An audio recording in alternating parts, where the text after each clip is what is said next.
পারবা ইনশাআল্লাহ? এই যে পারবা? লালগেঞ্জি ছোট বাচ্চা, ও যদি পারে সিরাজগঞ্জে ব্র্যান্ড, তার প্রমাণ হয়ে যাবে যুবক ভাড়া, ঠিক কিনা বলো?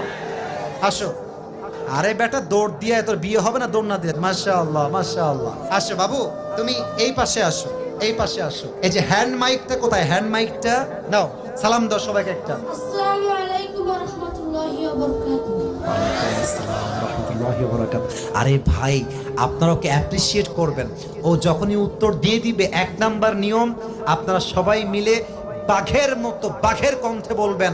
বলেন সবাই মারহাবা। আরেকবার বলেন সবাই মারহাবা। এই পিচ্চিকে আমরা ওয়েলকাম জানাই। আল্লাহ ওকে উত্তর দেওয়ার তৌফিক দান করুক। পড়েন সবাই আমিন। ওকে আমি খুব সহজভাবে প্রশ্ন করবো, আশা রাখবো সে পারবে। বলো তো, আমার নবীর গায়ের চামড়ার রং কেমন ছিল?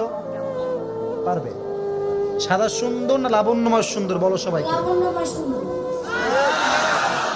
এবার বলো, আমার নবী কি দেখতে লম্বা ছিলেন, গুঠু ছিলেন, না মাঝারি গঠনের ছিলেন? মাঝারি গঠনের। আল্লাহ বলেন সবাই মারহাবা। এবার বলো, আমার নবীর চেহারায় দাড়ি কি ছোট ছিল না চাপ দাড়ি ছিল? চাপদারি। আপনারা বললেন ও পারবে, ওর গায়ের শক্তি বলছে সিরাজগঞ্জের যুবকরা, বাচ্চারা, এটা বাঘের বাচ্চা এরা। এবার তুমি একটু বুঝে শুনে উত্তর দাও। নবীর চুলের যে কাটিংটা ছিল, কাটিং এর নাম কি ছিল? পাপড়ি কাটি।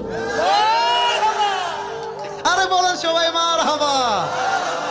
এবার বলো তো, নবীর হাতের তালু কেমন ছিল? নবীর হাতের তালুটা এটা কি শক্ত ছিল না মোলায়েম ছিল? মোলায়েম ছিল।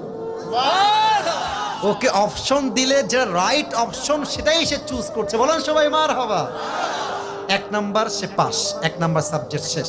2 নাম্বার বলো তো, আমার নবীর সম্মান আল্লাহ বোঝাবার জন্য যখন মালাকুল মত নবীর কাছে আসলেন, নবীর রূহ কি এসেই কবজ করলেন, নবীর কাছে পারমিশন চাইলেন?